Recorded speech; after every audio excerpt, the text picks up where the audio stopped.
नमस्कार, सतास किचनमध्ये अगदी मनापासून तुमचे स्वागत आहे। सर्वप्रथम तुम्हा सर्वांना माझ्याकडनं 15 ऑगस्टच्या खूप खूप शुभेच्छा।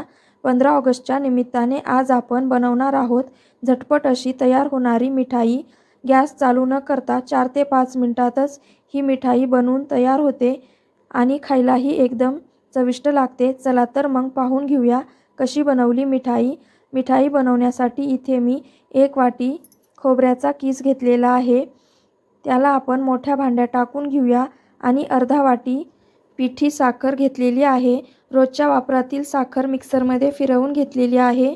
अर्धा वाटी मिल्क पावडर टाकून घेणार आहोत आणि तिन्ही साहित्य एकजीव करून घ्यायचे आहे। साहित्य एकजीव झाले की त्याच्यामध्ये इथे मी अर्धा वाटी दूध घेतलेले आहे। दुधाला गरम न करता घेतलेले आहे। थोडे थोडे दूध टाकून याला आपण मिक्स करून घेणार आहोत। गरम दूध जर याच्यामध्ये टाकले तर मिल्क पावडर आणि साखर वितळते, त्यामुळे नॉर्मल दूध वापरायचे आहे। आता हे छान भिजवलेले आहे। याचे 3 भाग करून घेणार आहोत।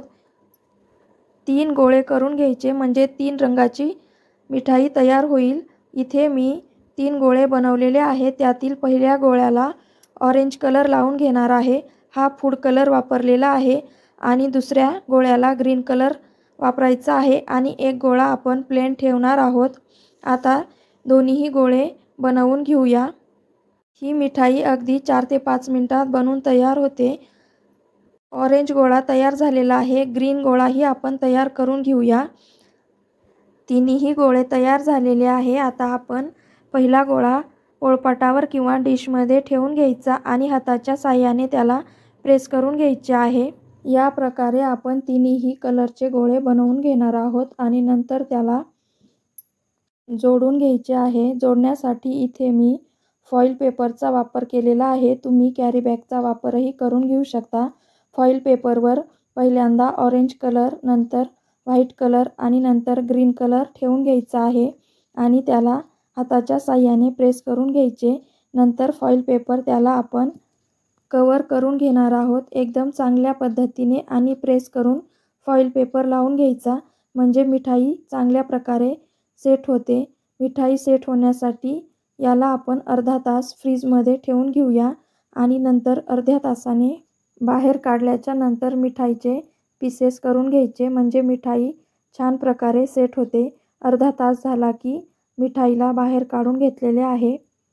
तुम्हाला माझी रेसिपी आवडली असेल तर व्हिडिओला लाईक करा, शेअर करा आणि आतापर्यंत माझ्या चॅनलला सबस्क्राईब केले नसेल तर कृपया सबस्क्राईब करा। अशाच नवनवीन रेसिपी पाहण्यासाठी बेल आयकॉनवर क्लिक करा। एकदम छान अशी मिठाई बनवून तयार होते। तुम्हीही या 15 ऑगस्टला झटपट होणारी ही मिठाई नक्कीच बनवा आणि कशी वाटली हेही मला कमेंट करून कळवा। तुम्ही ही रेसिपी वेळात वेळ काढून पाहिली त्याबद्दल तुमचे मनपूर्वक आभार। चला तर मग आपण अशाच सोप्या आणि झटपट होणाऱ्या रेसिपीमध्ये भेटूया। तोपर्यंत धन्यवाद।